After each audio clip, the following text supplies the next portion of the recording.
할렐루야. 지난주에 이어서 우리는 이제 말씀을 듣게 됩니다. 우리는 특별히 4장에서 전체 맥락을 살펴봐야 되는데요. 4장에서 전체적으로 말씀하시는 것은 특별히 이단과 관련해서 그걸 잘 구분해야 한다 하면서, 이단과 관련돼서 구분하는 그 첫 번째 기준은 뭘로 있느냐? 예수 그리스도를 기준으로 세운 거예요. 그래서 예수님께서 온전하신 하나님으로, 온전하신 인간으로 그렇게 오셨다는 사실을 부인하는 자, 즉 예수님이 빠져있는 그러한, 예수님에 대해서 훼손된 교리를 품고 있는 그러한 가르침에 대해서는 이단이다. 이것은 영 분별을 해야 되고, 이거는 바로 사단의 영이다. 그것이 역사하고 있다. 그것을 강조했죠. 그러면서 이제 그 영적인 싸움 가운데서 가장 중요시했던 것이 예수님이 기준이었는데, 그 말씀을 하신 이후에 내용이 이제 전환이 됩니다. 이 4장 7절이에요. 그건 뭡니까? 바로 하나님은 사랑이심으로 우리가 서로 사랑해야 된다 하는 내용을 강조하신 거예요. 이단에 대해서 이야기하시다가 예수님 중심의 삶을 살아야 된다, 그러한 말씀을 받아야 한다 하다가 하나님은 사랑이다 이렇게 갔어요. 전에도 말씀을 드렸지만 이단에 빠진 자들이 교리에 미혹돼서만 빠진 것이 결코 아닙니다. 이단에 빠진 자들은 자신들의 거짓된 교리를 커버하기 위해서 그것을 감추기 위한 중요한 전략을 짜는데, 그것은 공동체가 사랑으로 결합되도록, 그래서 기존에 있는 교회보다 훨씬 아주 적극적 사랑을 아주 구체화시켜 나가는 것이죠. 그래서 굉장히 디테일하게 성도를 관리하고요, 그리고 굉장히 교회보다 더 친절하고 관심을 더 많이 갖고, 그리고 사랑을 느끼게끔, 야 나를 여기서 이렇게 사랑해 주는구나 하는 정도로 가까이 다가서요. 그래서 오늘날에 있어서도 이단은, 우리가 생각하기에 이단 그런 데를 왜 가? 어리석다 할지 모르지만, 거기에 속해 있는 사람들 입장에서는 기존의 교회에서 돌봄을 받지 못했던, 존중을 받지 못했던, 사랑을 받지 못했던 것을 거기서 받고 있는 거예요. 관심이 없었고 심지어는 무시를 당했던 그러한 사람을 거기에서는 높여줘요. 거기에서 그 공동체 안에 머무를 수 있는 이유를 만들어내는 겁니다. 그렇기 때문에 주님은 마태복음에서 산상순을 통하여 너희의 의가 서리관과 바리새인들의 의보다 더 낫지 아니하면 결단코 천국에 들어갈 수 없다, 이 말씀하셨어요. 즉 서리관과 바리새인들이 가지고 있는 율법적인 가식적인 그러한 도덕성, 윤리성보다 예수님을 따르는 자들은 더 높은 도덕성과 윤리성을 가져야 된다. 이건 당연한 것이고 그것이 천국 백성의 삶이다. 이걸 강조한 거예요. 근데 유대인 바리새인들은 그때나 지금이나 굉장히 경건한 삶을 삽니다. 굉장히 윤리적이고 도덕적으로 살려고 해요. 오히려 기존에 있는 이 프로테스탄트에 있는 이 기독교 교회의 성도들의 삶보다 더 거룩한 삶을 살려고 하고 있어요. 그런데 주님이 바리새인들의 본질을 딱 깨뜨려 보신 거예요. 배칠한 무덤이고 냄새가 난다, 악취가 난단 말이에요. 썩은 데가 난단 말이죠. 그래서 이제 그것은 겉에 있는 것과 속에 있는 것이 완전히 다른 이중성이다, 이걸 이제 강조하신 거죠. 그러면서 너희는 이들보다 더 나아야 된다. 즉 너희들은 이들보다 더 진정성이 있어야 된다. 겉으로는 사랑합니다 하고 속에는 다른 것을 품고 있다든지, 다른 감정을 가지고 있다든지, 가식된 것을 갖고 있다든지, 이렇게 이중성을 유지한다면 바리새인이나 서기관들의 의보다 더 높지 않다. 그렇기 때문에 너희는 진정으로 너희 형제들끼리 서로 사랑한다 할 때는 정말 사랑해야 되고, 그것이 마음이 그대로 적용이 돼야 된다 하면서 진정성을 강조하는 것. 그리고 그들보다 더 높은 윤리성, 도덕성, 깨끗하게 살고 구별되게 살고 착하게 살아야 된다, 이걸 강조하시고, 그러면서 세상의 빛과 소금에 대해서 말씀하실 때 우리는 어떤 영향력을 나타낸다고 하잖아요. 영향력. 그래서 빛으로 영향력, 소금으로 어떤 영향력 나타나는데, 그 다음 5장 16절에 가서는 이렇게 나오죠. 너희의 선한 행실로, 즉 착한 행실로 하나님께 영광을 돌리게 하라. 그러니까 결국 빛과 소금이라는 것이 내가 거기 가서 어떤 역할을 한다는 거에만 포커스를 맞추지 말고 너희의 그 선한 윤리적이고 도덕적이고 착하게 살고 거룩하게 사는 그러한 삶이 하나님께 영광 돌리게끔, 그러니까 사람에게 하고 있지만 하나님께 드려지는 그러한 삶이 됐을 때 그것이 빛이고 소금이라는 사실이에요.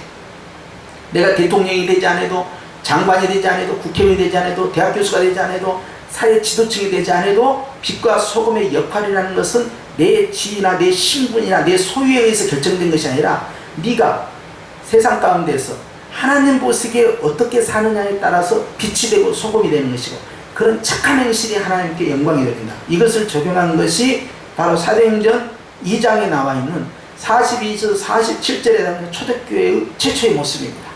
이 모습에서 이 47절에 이제 여기에서 이제 그들이 하나님 앞에서 달라진 모습을 사니까 그들과 상종하지 않았던 유대인들이 봤을 때 이들의 변화된 모습, 이들의 성실한 모습, 이들의 온순하고 이들의 이 깨끗한 모습을, 그들이 구별된 모습을 다 봤어요. 그리고 백성들로부터 칭찬을 받기 시작합니다. 그리고 하나님께서 이 공동체 안에 들어오는 숫자를 늘려주시는 거예요. 즉 그들이 그 모습을 보고 들어온 겁니다. 예수 그리스도의 복음을 듣고 온 것이 아니에요. 예수 그리스도의 어떤 그 은혜의 그 감동을 입어서 들어온 것이 아니에요. 그 백성들의 달라진 모습, 그들의 삶이 그리스도의 향기가 되고 편지가 되고 전도주가 된 거예요. 그리고 나서 그들이 들어온 겁니다. 우리는 그래서 전도의 다양성을 잘 봐야 돼요. 직접적인 언어적 표현과 함께 우리의 삶을 통한 또한 보여지는 편지, 복음이 있다는 사실이에요. 그것이 바로 우리의 인격입니다. 우리의 삶의 모습이죠. 그러니까 우리는 걸음걸이 하나하나, 행동 하나하나, 움직임 하나하나가 하나님 앞에서 어떤 모습인가를 의식하는 것이죠. 그래서 바리새인과 서기관들의 의보다 좋아야 된다. 도덕성, 윤리성도 좋아야 되고, 사랑도 진정성이 있어야 한다. 이단보다 더 진정성이 있어야 되고, 내가 저 사람을 사랑한다는 것을 저 사람도 마음으로부터 나를 사랑하는구나 뿐만 아니라 하나님 보시기에도 정말로 여기는 사랑의 공동체를 적용하고 있구나, 그것을 주님 앞에서 인정받는 단계로 끌어올려야 된다. 그러면서 주님이 제시하신 것이 하나님이 그렇게 하셨다. 하나님은 사랑 그 자체이시다. 하나님께서 우리를 사랑함으로 예수 그리스도를 이 땅에 보내주셨다. 예수 그리스도께서 우리를 어떻게 사랑하셨느냐? 그것은 주님이 당신의 몸을 우리에게 다 주셨다. 하나님이 예수님을 보낸 것이 하나님의 사랑이에요. 예수님이 당신의 몸을 십자가에서 찢겨 죽으시고 이 물과 피를 다 쏟아붓는 것이 예수님의 사랑인데, 이 예수님의 사랑을 통해서 교회가 형성됐다. 그러므로 하나님이 그렇게 하신 것처럼 너희들도 서로에게 그렇게 해야 된다. 어디로 갑니까? 요한복음 13장 43절로 다시 가는 거예요. 뭡니까? 새 계명이죠. 주님이 우리에게 주신 유일한 계명이에요. 너희가 서로 사랑하라. 내가 너희를 사랑한 것 같이. 이것이 바로 내가 너희에게 주는 새 계명이다. 유일한 계명입니다. 자, 이것을 다시 요한은 반복해요. 그렇게 요한복음에 나타난 13장 43절의 그런 내용을 요한이 기록을 했고, 요한일서에서 요한이 또 반복하고 있어요. 이게 전 같은 동일한 저자인 거예요. 그러면서 요한은 원래 이 성품상, 성격상, 기질상 사랑의 사람이 아닙니다. 왜? 성질이 엄청 급해요. 화를 잘 냅니다. 따지기를 잘하고요. 보통 성격이 아니에요. 그래서 요한의 별명이 뭐냐? 우리의 아들 요한 그랬어요. 누구의 아들? 우리의 아들. 천둥번개 그냥 막 예? 이 성질이요. 우리가 생각하기에 또 홍길동이는 지 아버지 성격 그대로 닮고 지 할아버지 성격 그대로 닮고 지만 내려기요. 저것은 아주 절대적은 안 고쳐져. 심지어는 심리학자들조차도 그거 못 고친다. 이 유전된 것은 그대로 끝까지 그 기질대로 간다 그래요. 그런데 주님은 어떻게 바꾸셨어요? 우리의 아들 요한을 사랑의 사도 요한으로 바꿔버린 거예요. 누가 그렇게 했어요? 주님이 하셨습니다. 그래서 나는 심리학을 했지만 심리학에 대해서 나는 그렇게 동의하지 않아요. 주님은요, 하늘도 바꿔버리고 땅도 바꿔버리고 사람도 바꿔버려요. 주님은 못 바꿀 것이 없어요. 안 된다고 생각하니까 문제예요. 그렇기 때문에 내가 타고난 기질이 그렇든 그런 성격이 그렇든 과거에 어떤 트라우마가 있어서 그렇든 아무 상관없어요. 주님은 치유하시고 바꾸신다. 안 해보고 안 된다고 하면 안 되는 거예요. 주님은 다 가능한 거예요. 그걸 여러분 잊어서는 안 되죠. 그래서 요한이 사랑이라는 단어를 강조할 줄 누가 알았겠어요? 이제 우리의 아들 요한이 예수님께서 우리에게 주신 새 계명이 있지 않느냐, 그것은 우리가 서로 사랑하는 거 아니냐. 그런데 하나님은 사랑이고 그 사랑을 실천하기 위해서 예수님을 보냈다 하는 것까지 우리가 지난 시간에 말씀을 나눴어요. 그리고 화목제물로 오신 그 예수님을 기억하면서 주님이 어떻게 나를 용서하셨는가, 가해자인 주님이 가해자인 우리가 피해자이신 하나님으로부터 어떻게 용서를 받았느냐? 예수님 때문에 그랬다. 그래서 이제 지난주에 그 말씀 드렸잖아요. 피해자이신 주님, 가해자인 이제 교회예요. 주님께서 이제 로마서를 통해서 우리가 죄인 되었을 때 하나님이 우리를 먼저 사랑하셨고, 우리가 원수 되었을 때 하나님이 우리를 먼저 용서하셨다 이 말이죠. 그러니까 이제 이것이 일반 사람들하고 틀린 거예요. 우리는 A라는 사람이 용서를 구하면 B라는 사람이 이 사람을 용서해 준다. 여기까지는 진전시킬 수 있어요. 근데 교회는 그런 원리가 아닙니다. 교회는요, A라는 사람이 용서를 구하지 않아요. 심지어는 잘못했다고 생각지도 않고 있어요. 그 상황에서 성경의 가르침이 뭐냐? 이 사람의 반응과 상관이 없는 거예요. 이 사람은 용서는 하나님 앞에 하는 거예요. 주님, 내가 이 사람을 풀겠습니다. 땅에서 풀겠습니다. 함으로써 주님께서는 이 사람이 선택한 것을 기뻐하시고요, 땅에서 풀었기 때문에 이 사람과 하나님 사이에 묶여있는 것도 풀어버린 거예요. 이 원리입니다. 이 사람 문제가 아니에요. 지금 용서의 문제는 관계적 문제, 상대적 문제가 아닙니다. 이 사람은 저리 가야 돼요. 지금 성경의 원리를 정확히 하셔야 됩니다. 성경은요, 이 사람에 의해서 내가 나타내는 반응이 아닙니다. 이 사람과 아무 상관이 없는 거예요. 그래서 이 사람은 뭘 선택하느냐? 이 사람의 선택 하나예요. 예수님이 선택한 걸 선택하면 돼요. 예수님이 가신 길을 같이 가면 돼요. 그게 뭐예요? 유대인들이나 로마 병정들이나 주님 앞에서 잘못했다고 느끼지 않았습니다. 그리고 주님 죄송합니다 그런 고백하지 않았어요. 그런데 주님 일방적으로 아버지와 저들의 죄를 용서하여 주옵소서, 저들은 자신들이 하는 일을 모르고 있나이다 하면서 일방적으로 푼 거예요. 왜? 하나님의 뜻을 주님은 그대로 따라간 거예요. 그리고 그것은 예수님 하나님과의 관계예요. 똑같은 원리입니다. 교회는 주님의 가신 길을 선택하고 이 땅에서 푸는 것은 이 사람과 하나님과의 관계를 푸는 거예요. 지금. 그래서 우리가 우리에게 죄 지은 자를 사해 준 것 같이 우리의 죄를 사해 주옵소서. 그러니까 땅에서 풀면 하늘에서 풀려요. 하늘에서 풀리니까 땅에서 푸는 원리가 아닙니다. 땅에서 내가 풀었기 때문에 하나님이 하늘에서 풀어버립니다.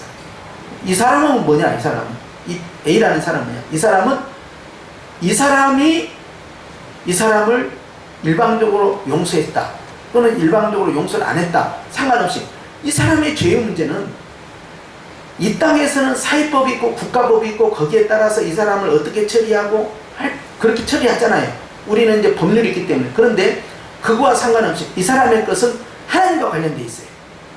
하나님이 이 땅에서 이 사람이 예를 들어서 잘못해가지고 재판을 받아서 징역 10년을 살았다. 그러니까 나는 죄값 다 치렀다 라고 해서 주님도 그래 너 죄값 다 치렀다 라고 그렇게 말씀하지 않습니다. 또 하나, 이 사람이 변호사를 잘 써가지고 이겼어. 이겨가지고 무죄가 나온다든지 기각이 됐다든지 그렇게 했다고 해봐요? 그런다고 이 사람이 죄가 없는 게 아니에요. 이 문제는 누가 관련되어 있냐? 하나님의 판단에 관련되어 있는 거예요. 그렇기 때문에 이 사람이 이 사람으로부터 용서를 받았던 용서를 받지 않았던 그 다음 조치는 주님이 하신다는 거예요. 자, 이 원리를 가지고 적용하는데 일반 세상의 가치관과 세계관에서는 이게 통하지 않습니다. 근데 우리는 이게 통하는 거예요. 왜? 성경이 그렇게 가르치고 있기 때문에. 그것이 바로 예수님이 가신 길이에요. 이해가 되셨습니까? 그러니까 이 사람이 용서를 구하지 않았다니까요. 그런데도 우리는 용서를 해야 되냐는 거예요. 다시 반복합니다. 이 사람이 하는 일에 의해서 이 사람이 뭘 결정한다고 생각하면 안 돼요. 이 사람은 하나님 앞에서 자기가 결정한다. 그리고 이 사람은 주님이 가신 길을 선택하면 된다는 거예요. 그걸 기억한다면 이 사람이 잘못했다고 안 했는데 어떻게 하죠? 그거 갖고 스트레스 받을 필요가 없다 이 말이에요. 자, 이것을 평소에 교육이 되고 평소에 각인이 되고 평소에 우리에게 심겨져야 돼요. 만약 그런 것이 없는 상황에서 사건이 발생을 했어요. 그러면 가가지고 이 못돼 처먹은 사람, 이 사람 용서해 주라. 그러면 목사님은 내 입장이 아니어서 몰라요. 내가 얼마나 마음 아픈지 알아요 지금. 내가 찢어지게도 내가 안 풀릴 것 같아요. 도저히 나 용서 못합니다. 난 죽어도 안 된다니까. 이 사람이 할 짓이 아니라 그래요. 나는 용서할 수 있어. 내 자식들은 여기 용서 못할 겁니다. 이 피해가 이제 크면 클수록 말이죠. 이 원한 내에 찬 것이요. 어마어마하게 태풍처럼 보이잖아요. 그러면요. 이게 적용이 안 됩니다. 그럼 언제 해야 되냐? 예방적 교육이 중요합니다. 사전에 해야 돼요. 예를 들어 오늘 같은 날. 이런 부분이 안 되면 사람에 대한 미움이요. 절대 이 안에서 해소되지 않고요.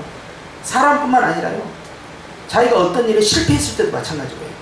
또 어떤 특정한 개인이 아니라 거대 권력 조직으로부터, 국가 권력으로부터, 부당한 세력으로부터, 불특정 다수로부터 공격을 받았을 때, 요즘은 또 인터넷 댓글 같은 경우도 엄청 상처받거든요. 그러면 그 사람들 전부 다 고소고발해버려요. 그냥 요즘은 명예훼손으로. 그런데 불특정 집단으로부터나 권력기관으로부터나 특정 개인으로부터나 또는 가족으로부터나 보이지 않는 많은 유무에게 공격이 있단 말이에요. 개인의 어떤 폭력적인 부분뿐만 아니라 인격적인 것, 또 이 명예적인 것, 또 물질적인 것, 이런 걸로 인해서 이제 피해를 입게 됐을 때 굉장한 상처가 있죠. 또 가까운 사람으로부터 배신을 당했다든지 또 이런 경우 굉장히 스트레스를 많이 받는 거죠. 그 사건이 발생한 상태에서는 굉장히 적용하기 어려워요. 예를 들어서 예수님의 제자 유다도 예수님 배신했잖아. 그러니까 너도 용서해줘. 이 말이 먹혀 들어가겠습니까?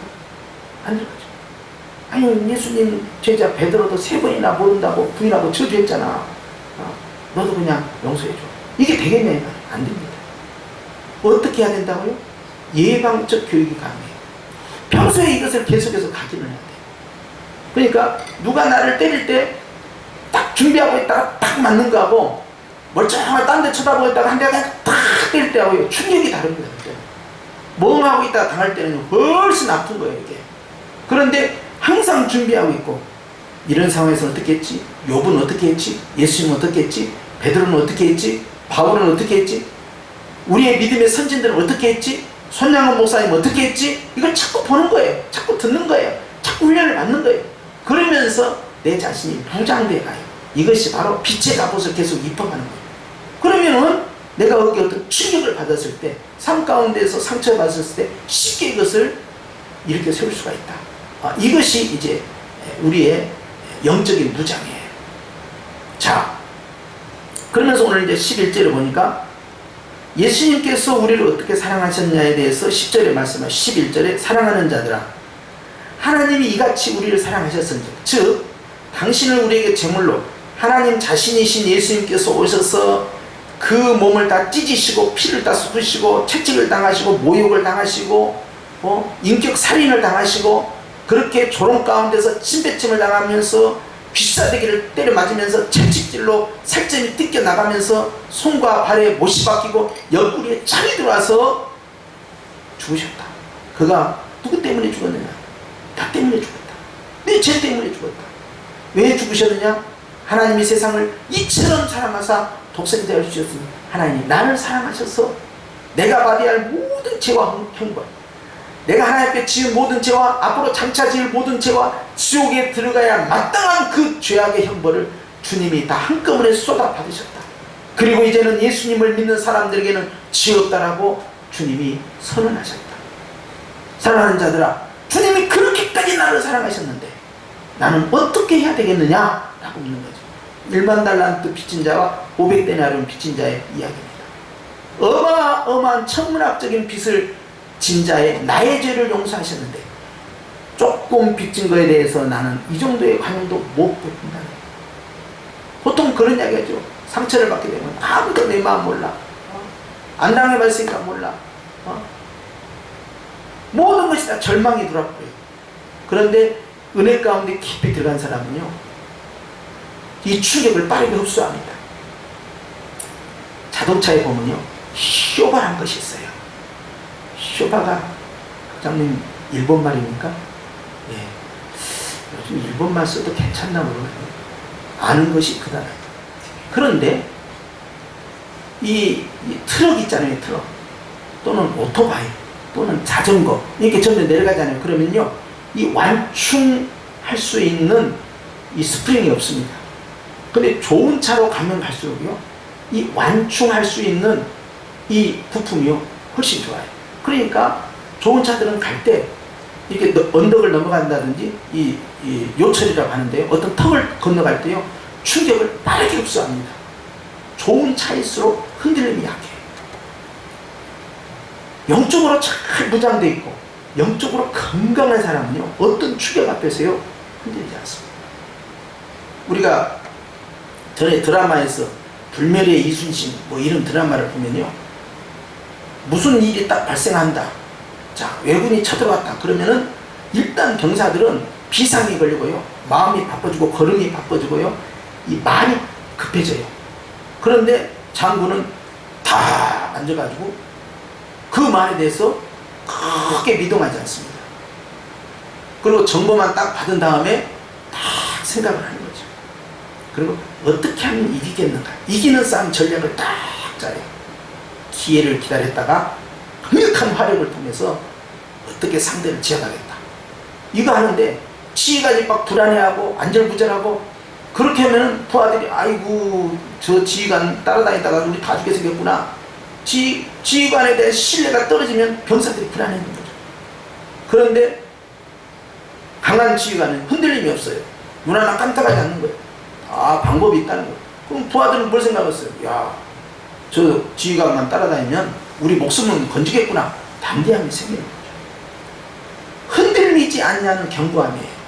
그렇기 때문에 주님께서 두려워하지 말라, 놀라지 말라, 이런 말씀 왜 여호수아에게 주셨겠어요?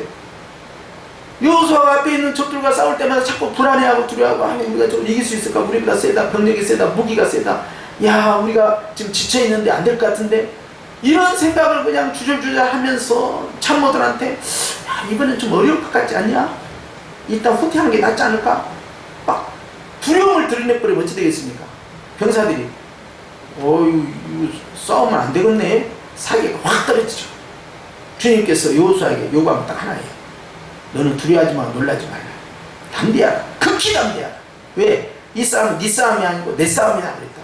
그러니까 여호수아가 할 일은 내가 어떻게 전략을 짜느냐가 아니에요. 주님 앞에서 어떤 상황 속에서 흔들리지 않냐는 담대함이 딱 있어야 돼요. 가장이 실직을 하고 명퇴를 당하고 사업이 무너지고 집에 딱 왔을 때 그 가장을 살릴 수 있는 사람은 가족, 특히 배우자입니다. 이 가족들이 이 상황에 대해서 어떻게 반응하느냐에 따라서 그 사람이 살기도 하고 죽기도 하는 거예요. 굉장히 중요한 부분이죠. 우리가 알아야 할 것은 흔들리지 않냐는 가족이 있으면 실패한 가장은 힘을 얻습니다. 근데 가족이 같이 그냥 불안해하고 두려워버리고 서로를 원망한다든지 걱정을 극심하게 한다든지 그러면은 무너져버리고 말아요. 이 책임감에서 벗어날 길이 없는 거예요. 그러니까 어딘가 도망가고 싶은 거예요. 도망가도 해결책이 되지 않으니까. 이 사람이 어떻게 견뎌낼 수 있겠어요? 두려워하지 않는다는 것은 그만큼 그 가족 안에, 그 조직 안에 안정성을 유지해 나가는 거예요. 그런데 오늘 주님께서 말씀하는 거죠. 하나님이 이같이 우리를 사랑하셨은지 우리도 서로 사랑하는 것이 마땅하다. 자, 우리의 사랑의 그 원인, 그 근거를 어디서 냈느냐? 하나님의 사랑에서 찾아왔어요.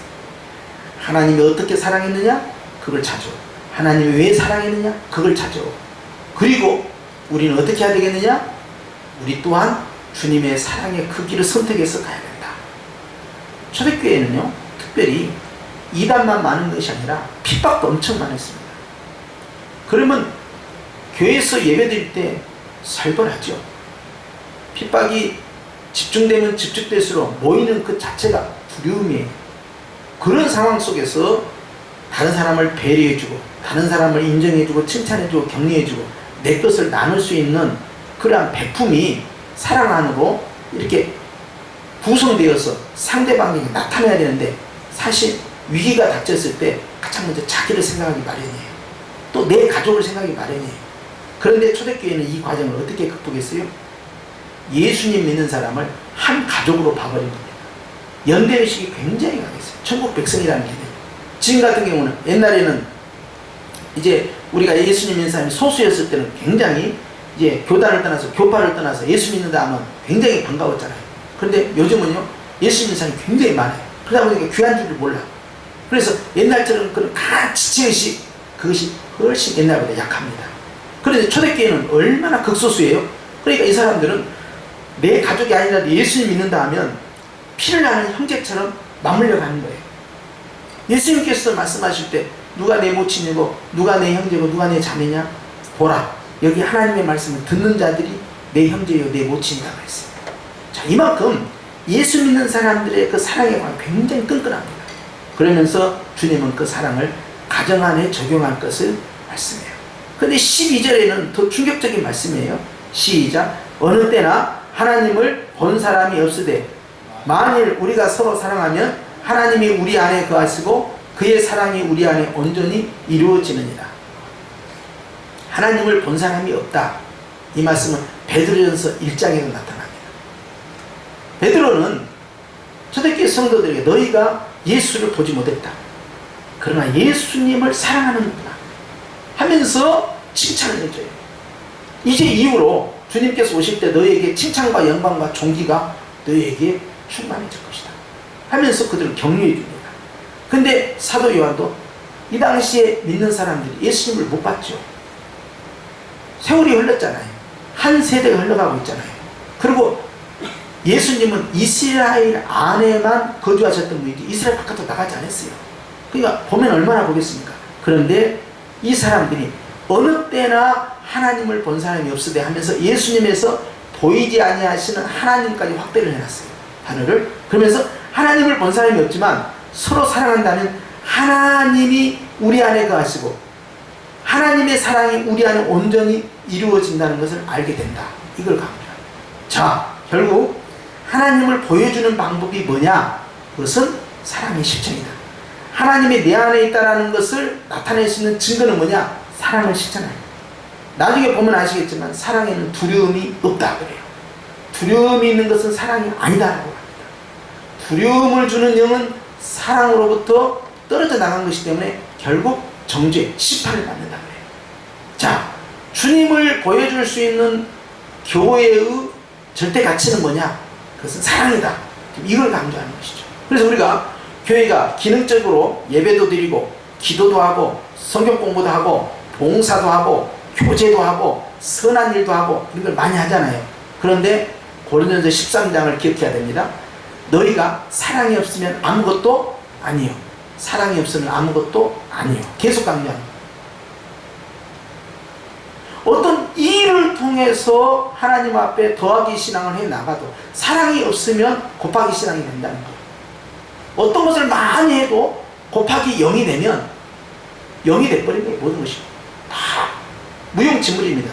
그러니까 1하고 0밖에 없는 거예요. 다른 것은 다 실수로 올라가요. 1이 되고 2가 되고 3이 되고 4가 되고. 그런데 사랑은 1이 안 되고 0이 되는 순간에 나머지 것들은 다 무너집니다. 아무 의미가 없다는 거예요. 그래서 사도 바울은 가장 큰 은사는 뭐냐? 12장에 7가지 은사를 강조하면서 가장 큰 은사는 바로 사랑의 은사다. 내가 가장 좋은 길을 보여주리라 하면서 13장의 사랑장을 이야기합니다. 자, 이 사랑이 교회 공동체 안에 들어갔다. 그래서 교회는 여러 가지 기능을 예배나 기도나 전도나 말씀이나 봉사나 선한 일이나 다 한다 하더라도 가장 중요한 가치가 뭐냐? 그것은 사랑이다. 어머니가 김치 잘 담그냐 못 담그냐, 설거지 잘 하냐 못 하냐, 반찬을 잘 요리를 하냐 못 하냐, 청소를 잘 하느냐 못 하냐, 집안 살림을 잘 하느냐 못 하냐, 이런 기능적인 걸로 평가할 수 없다는 거예요. 어머니가 기껏하는 것이 김치찌개고 기껏하는 것이 된장찌개라 하더라도 어머니가 어머니로서의 존재감으로 우리의 머릿속에 남고 존중의 존경의 대상으로 남는 것은 딱 하나입니다. 반찬을 잘해서도 아니에요. 사랑입니다. 사랑. 끝없이 희생하고 끝없이 내 편이 되어주시고 끝없이 나를 염려해 주시는 사랑 하나예요. 그러니까 야 이거 옛날 우리 어머니가 해주던 그 맛하고 똑같아. 그보다 더 맛있게 지금 더 할 수 있다니까요. 맛집을 몰라서 그러지. 그런데 왜 그때를 회상을 합니까? 그 맛을 통해서 뭐가 생각나요? 뭐가 연상이 됩니까? 어머니의 사랑. 근데 어머니가 맨날 종아리 때리고 학대하고 그냥 막 불게 패고 욕하고 저주하고 그러면 그 된장찌개 먹으면서 뭐가 생각나겠어요? 나에게 상처를 줬던 이가 갈리는데 어머니. 이렇게 돼버린 거예요. 아버지도 마찬가지고요. 그렇기 때문에 결국 음식 이야기가 아니에요. 추억의 음식이 아닙니다. 결국 뭘 찾고 있어요? 어머니의 사랑을 찾고 있어요. 어머니는 요리 솜씨 없어도 괜찮아요. 그냥 된장 대충 풀어놓고 거기다 그냥 뭐 미원 그냥 듬뿍 집어넣고 말이죠. 그냥 두부 몇 개 집어넣어서 그냥 호박 썰어 넣어서 그냥 아무렇게나 끓여도 그것이 어떻게 기억되냐? 맛으로 기억된 것이 아니라 사랑으로 기억돼요. 교회 공동체는 그거예요. 아니 교회가 인테리어가 뭐 좋지 않으면 어떠고 그 배경 교회가 아니면 어떻고 파이프 오르간이 없으면 어쩌고 막 교육 시스템이 없으면 어쩌고 그런 것이 아닙니다. 제가 주일학교 때부터 어렸을 때부터 자라났을 때 기억에 남는 것은 그런 잘 시설이 잘 돼 있는 그러한 것들이 기억난 게 아니라 사랑받았던 것이 기억나요. 그때 돌아가신 원로 목사님이 나에게 어떤 관심을 가지고 어떻게 사랑해줬다. 그때 나를 가르쳤던 우리 부장 선생님이 나에게 어떤 관심을 갖고 내가 고3 때 잘 넘어갈 수 있도록 나를 격려해주는데 그 한마디 한마디가 기억에 남는구나. 내가 힘들고 외로울 때 나와 함께 했던 나의 이 동료 이 크리스찬 멤버들이 어떻게 서로가 서로를 유지하면서 우리가 그 추억의 성탄절 전야를 어떻게 보냈고 우리가 새벽송을 어떻게 나갔고 우리가 송구 영신 예배 때 어떻게 보냈는가. 우리가 보름날이 되면 권사님 댁과 장로님 댁을 찾아다니면서 이제 드러나는 도둑이 되어서 권사님 장로님 찰밥 훔치러 왔어요 소리 지르면서 찰밥을 먹었던 그 추억들. 뭔 이야기 하고 있어요? 사랑 이야기 하고 있는 거예요 지금. 교회가 가져야 할 가치, 가정이 가져야 할 가치. 아이고 내가 우리 자식들에게 돈을 많이 못 줘서 정말 미안하구나. 네가 부잣집에 태어났으면 이런 고생 안 할 텐데 아이고 부모 잘 만나서 그러구나. 부모 잘 만났다 못 만났다에는 돈에서 결정되지 않습니다. 아이들을 엉망진창으로 만들고 타락시키는 것은 오히려 부잣집이에요. 여러분 기억하셔야 돼요. 풍족했을 때 아이들이 더 딴듯하고 바르게 성장할 거라고 생각하는 것은 어머니의 착각이에요. 돈으로 성장하는 것이 아니고 뭘로 성장하냐? 사랑이에요. 그 따뜻한 말 한마디, 그 위로의 격려의 말, 끊임없는 기대. 아버님은 목회하는 걸 반대했죠. 제가 신학한다고 하니까 말도 안 되는 소리라고 말이야. 장로는 괜찮다. 할아버지가 장로였으니까. 그러나 목사는 안 된다. 나는 눈에 확인이 아니라 그건 안 된다. 반대하는 거야. 목사는 이북에서도 보니까 아버지 표현이 여자들 몇 사람하고 같이 여기 가서 신방 가고 저기 가서 신방 가는데 관세 받을 때가 있어요 없어요? 있죠. 믿는 집을 가면 관세 안 받지만 전도로 가면 관세 받잖아요. 그걸 받다 이거야. 내 아들이 왜 그렇게 대접을 받아야 되는데? 지금 졸업하면 바로 취직인데 얼마든지 대기업 들어갈 수 있는데 왜 그래야 되는데? 안 돼. 근데 어머니는 딱 끌고는 기도원을 데려갔던 거예요. 일주일간. 나중에 이야기 들으니까 그래요. 내 아들이 왜 못해? 그리고 우리 교단에 유명한 증경 총회장이 계세요. 지금도 살아계시는데요. 호남에서 아주 한두 번째 되는 그런 대형 큰 교회예요. 근데 그 이모부야. 그러니까 어머니 동생의 남편이요. 그런데 이 체격이 좀 작아요. 근데 그 전도사 때부터 본 거예요. 어머니는 네 이습도 총회장 하더라. 네 이습도 저렇게 목회 잘하더라. 네가 왜 못하냐? 내 아들이 왜 못하냐?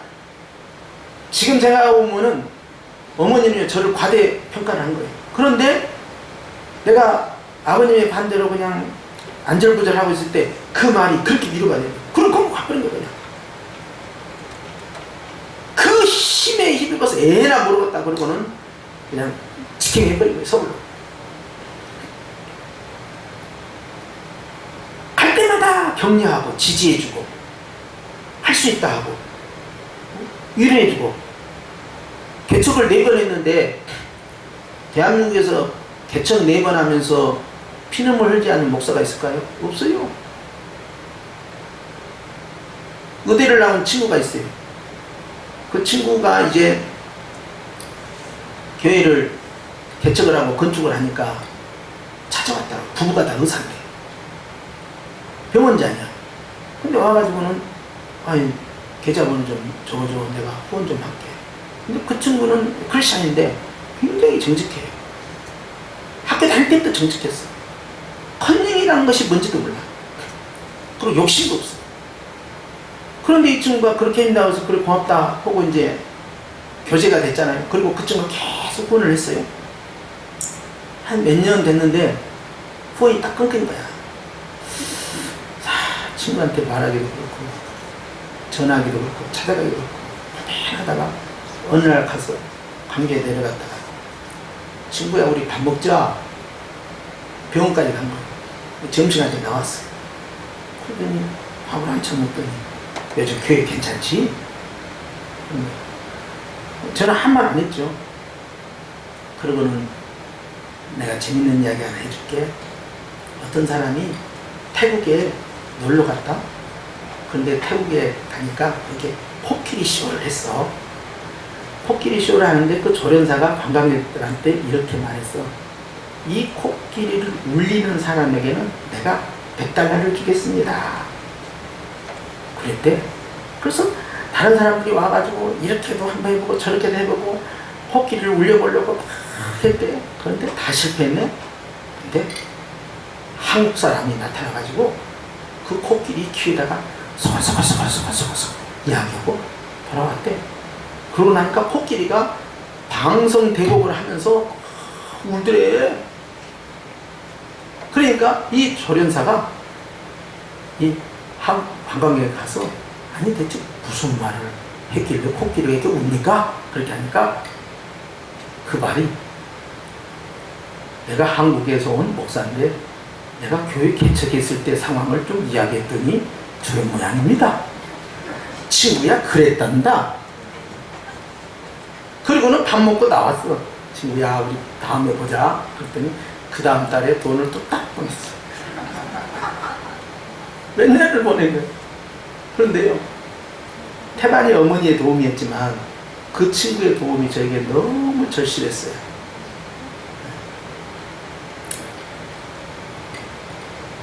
결국 교회 공동체라는 것은, 가정 공동체라는 것은 사랑의 격려, 지지, 그리고 마음으로 느끼는 그리스도의 사랑, 그것이 드러날 때 그 공동체는 성장할 수밖에 없고 건강할 수밖에 없습니다.